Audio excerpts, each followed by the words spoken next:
October 1944.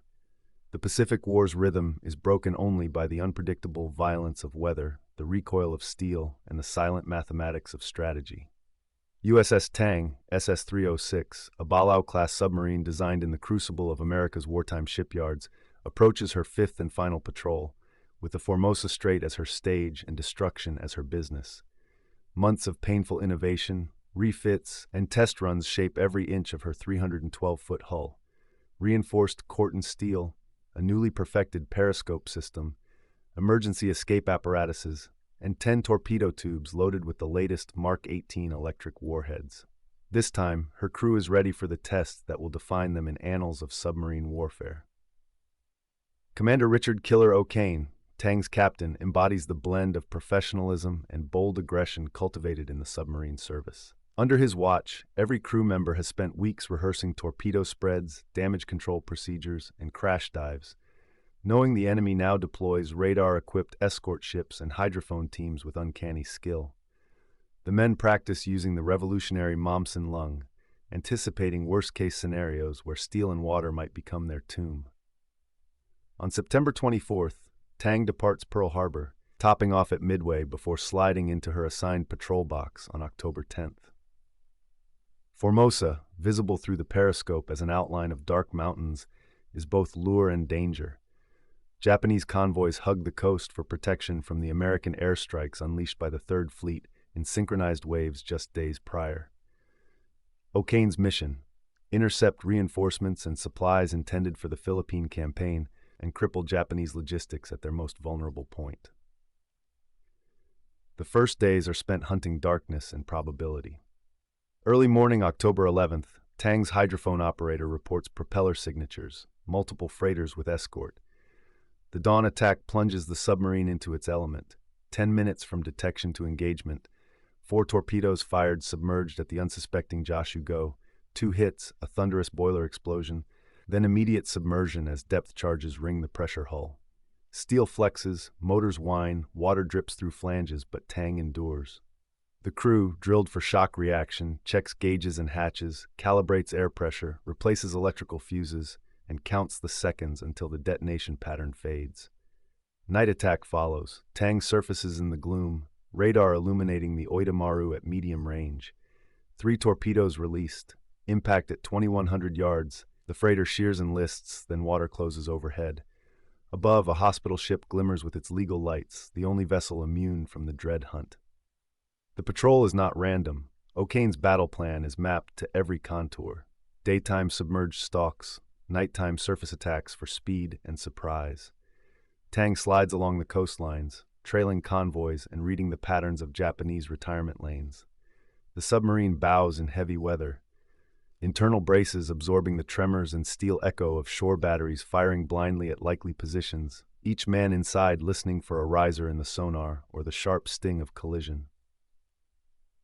Artillery, sonar, and depth charges, each response is anticipated, deflected by Tang's superior trim tanks, quick-diving bowplanes, and the discipline of her engineering section.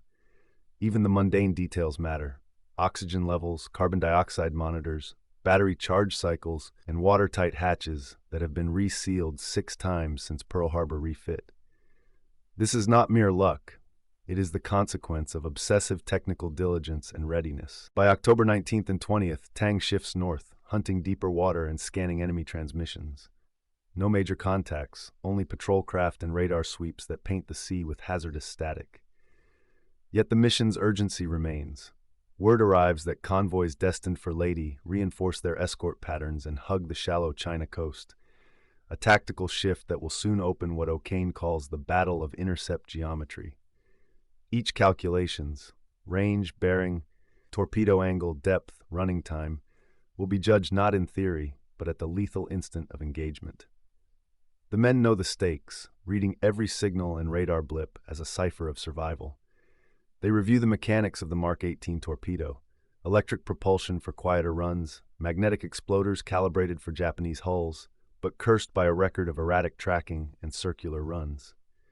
Tang's crew handles each reload by hand, mindful that a single misalignment could doom their mission, as it would prove devastating only days later. As dawn breaks over October 21st, Tang readies for the next confrontation, the rhythm of relentless, technical, and psychological warfare fueling men and machinery alike. The night of October 22nd ushers in one of the most intense pursuits in submarine history.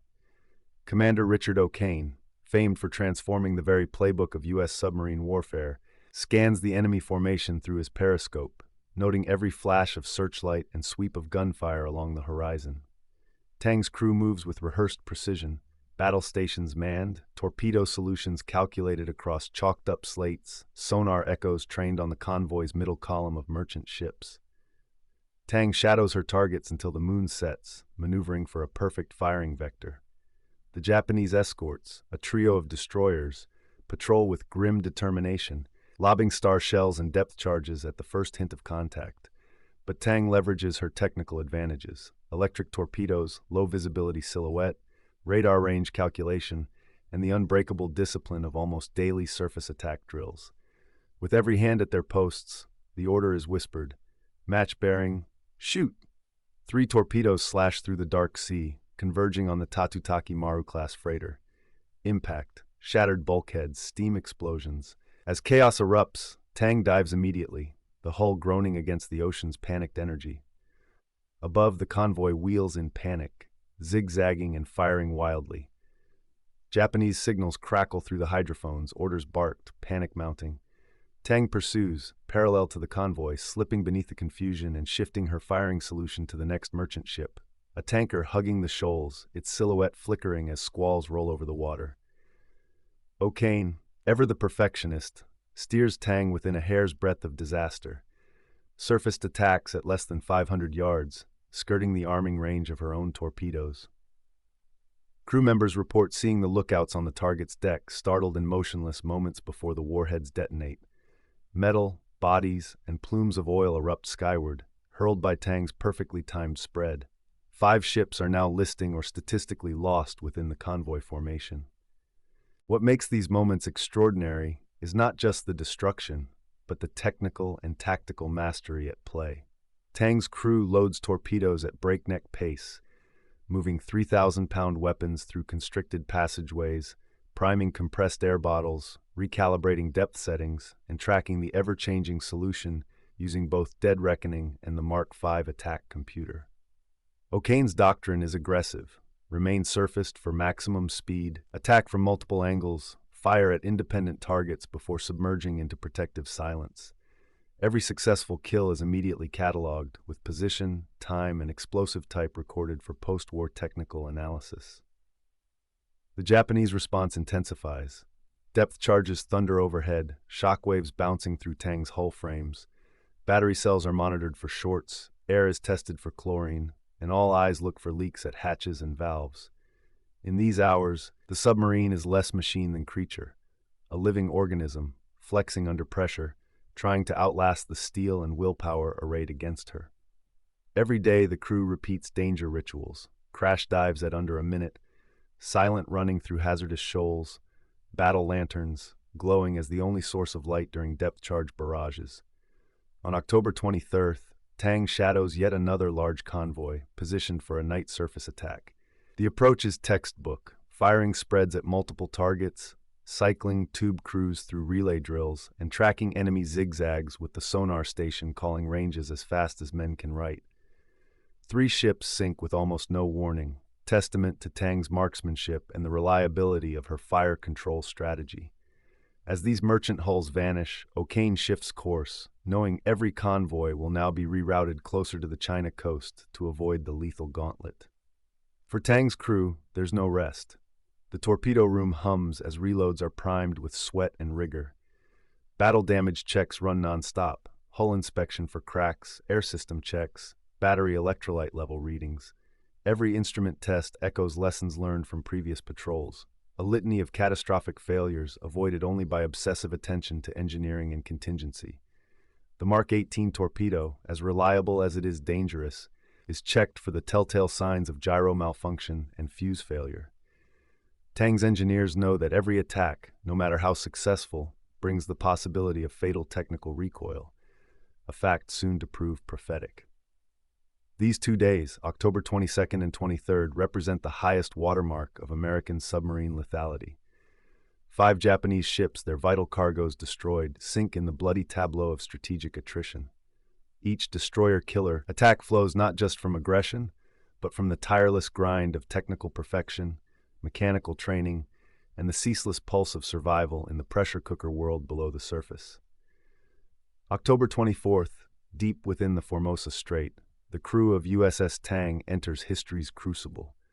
The mood is tense but focused. 4 consecutive attacks have already torpedoed 13 Japanese ships in blinding succession, an achievement unexcelled in submarine annals. The submarine has become a shadow to convoys, slipping in with moonless precision, vaporizing ships, and vanishing before escorts can recalibrate their own despair. That night, radar and hydrophones pick up the slow pulse of a damaged Japanese transport, stopped by earlier American torpedoes and now vulnerable to final destruction. Commander O'Kane decides on a night surface attack, his doctrine daring, his confidence forged by survival through depth charges, counterattacks, collisions, and all the anxieties of submarine warfare. Tang's tubes are readied for her 24th torpedo shot of the patrol. The attack will be her last. The command to fire is given at 2:30. The torpedo, a Mark 18 electric, launches as planned, pushing from Tang's stern to complete its deadly circuit. But in a moment that will echo in naval history, the torpedo broaches the surface, and because of a critical malfunction or errant calibration, begins a chilling leftward curve, a circular run. The bridge crew watches in horror, knowing instantly what has happened. Such rogue tracks were a known possibility, but rare, deadly, only if fate aligned against the firing vessel. Tang's engineers hit emergency power, attempting to fishtail and clear the torpedo's returning circle. The calculations are frantic and precise. Reverse engines, compensate for momentum, run silent to reduce observation, every man knowing that a single mistake is the end. The torpedo's approach is measured in heartbeats, not seconds. 20 seconds after launch, it drills directly into Tang's hull, striking her abreast the aft torpedo room. The detonation is apocalyptic. Steel buckles, machinery erupts, and Tang is instantly transformed from hunter to stricken hull, taking on water at a catastrophic rate. The submarine plunges to the bottom, 180 feet below the waves, depths terrifying for anyone who remembers the limits of hull pressure. 78 men vanish in that instant, their fates sealed by technology and chance. 9 survivors are left, trapped in battered compartments, oxygen dwindling, escape options narrowing with the rush of seawater and the smoke of electrical fires. For the survivors, training and technical innovation become the sole chance at life. The Momsen lung, a pioneering emergency escape device, is pulled from lockers and fitted, its usage now a desperate reality rather than an exercise. The crew organizes the escape, checking air hoses, inspecting hatches, and bracing for the nightmarish ascent to the surface. They release the compartments one by one, moving through clouded water and shattered machinery. The ascent is shrouded in darkness, salt water, burning eyes, lungs held in agony, the escape path marked only by intuition and hope. Above, Japanese rescue and search vessels await, their crews astonished by the ferocity, scale, and aftermath of Tang's actions. Of the 9 men to reach the surface, all are eventually captured and taken as POWs, their experiences transcribed in survivor accounts that catalog grief, technical brilliance, split-second teamwork, and the bitter irony of fate. The wreck of Tang remains as both caution and legend. It is the only known instance where the Momsen lung was successfully used in an escape from a sunken American submarine. Post-war investigations document every technical oversight, calibration, and torpedo malfunction, using Tang's loss as a critical lesson in fire control design, backup emergency systems, and crew endurance. Navy engineers comb through the details: explosive yields, failure in gyro settings, hull integrity under sudden blast, and the mechanics of underwater survival at operational depth. Yet, legacy persists beyond catastrophe. Commander O'Kane's Medal of Honor, awarded for singular valor and record-breaking combat achievement, underscores the intersection of innovation, courage, and vulnerability that defined Tang's final days. The submarine's patrol log is used as training doctrine, its tactics mimicked throughout the Cold War. The narrative of Tang's end, technology racing ahead of safety margins, becomes a cautionary tale for generations of undersea warriors. For those 9 survivors, memories are marked by the thunder of the last torpedo, a symbol of submarine warfare's precarious balance between mastery and disaster. For historians and engineers, Tang is immortalized not only in loss, but in the relentless drive for improvement, precision, and respect for the lethal power and limitations of technology. In the wake of destruction, beneath the silent waters off China and the Taiwan Strait, the legacy of USS Tang entered both myth and engineering canon. The submarine's final resting coordinates, 25°6 in 109.31 mark a site of irreversible triumph and tragedy, the place where decades of submarine innovation converged in 4 days of lethal combat followed by one catastrophic circular run. The story of Tang became an inflection point for submarine doctrine and technical design. The loss, caused by a Mark 18 torpedo's errant circuit, brought immediate re-examination of torpedo guidance systems, fail-safe arming mechanisms, gyroscope accuracy, and the strict protocols necessary for nighttime surface attacks at minimum distance. Navy technical bureaus analyzed each aspect of Tang's patrol, from the decision to attempt solitary passage through mined waters to the minute-by-minute breakdown of submarine operations during heavy Japanese patrols. Every calculation, periscope bearing, sonar pulse, battery dive time, fed into new training programs across the fleet. Commander Richard O'Kane, the architect of Tang's offensive doctrine, did not simply receive commendation for valor. He became a living repository of tactical evolution. His Medal of Honor reflects not only bravery, but the radical transformation of submarine attack philosophy. Relentless aggression, surface engagement at night, multi-angle torpedo spreads, and evasive maneuvers mapped to enemy reaction patterns. The U.S. Navy incorporated elements of Tang's 5th Patrol into submarine academy curricula, Cold War strategy briefings, and the design of more reliable fire control systems. The lesson of electrical torpedo limitations, of circular runs and control errors, made future engineers obsessive about quality control and redundancy. For the men who survived Tang's sinking, those 9 rescued and taken prisoner, the experience was both devastation and vindication of their relentless training. They became custodians of memory, passing down both technical insight and emotional testimony. Their survival, thanks to the Momsen Lung, secured that device's entry into the inventory of emergency escape technology, influencing submarine life support systems for generations to come. Across naval history, Tang's brief career stands as a statistical outlier. 33 ships sunk, 160,454 tons destroyed, all achieved in a mere 13 months from launch to loss. No other American submarine would match her intensity of attack or her speed of tactical innovation. Her 5th War Patrol is dissected by historians and engineers for its lesson in finding the razor's edge between mastery of technology and respect for its inherent dangers. Post-war, the wreck of Tang remains unrecovered, unreachable within Chinese territorial waters. But her reputation echoes wherever submariners gather, in the control rooms of ballistic missile subs, in the memorials of undersea disaster, and in the strategic playbooks of modern naval warfare. The ghost of Tang reminds every submarine captain that boldness must be yoked to vigilance, that every torpedo tube contains both opportunity and risk, and that technological progress must be tempered by the lessons of the past. Tang's patrols fueled a relentless drive to perfect the art and science of underwater warfare. The sonarmen, engineers, and attack officers who followed in her wake reworked the equations for speed, silence, and destructiveness. Deep-sea hulls grew stronger, batteries lasted longer, fire control systems gained layers of error checking, and torpedoes became more reliable, safer for the men who launched them, and more dangerous for enemies who faced them. Her legend persists in every retelling, a saga of precision and power, of disaster and survival, of men who learned the price of progress in the pressurized dark. When submariners train for escape, for attack, for the unforgiving physics of the deep, the USS Tang's ghost floats in the background, a silent lesson echoing through all generations.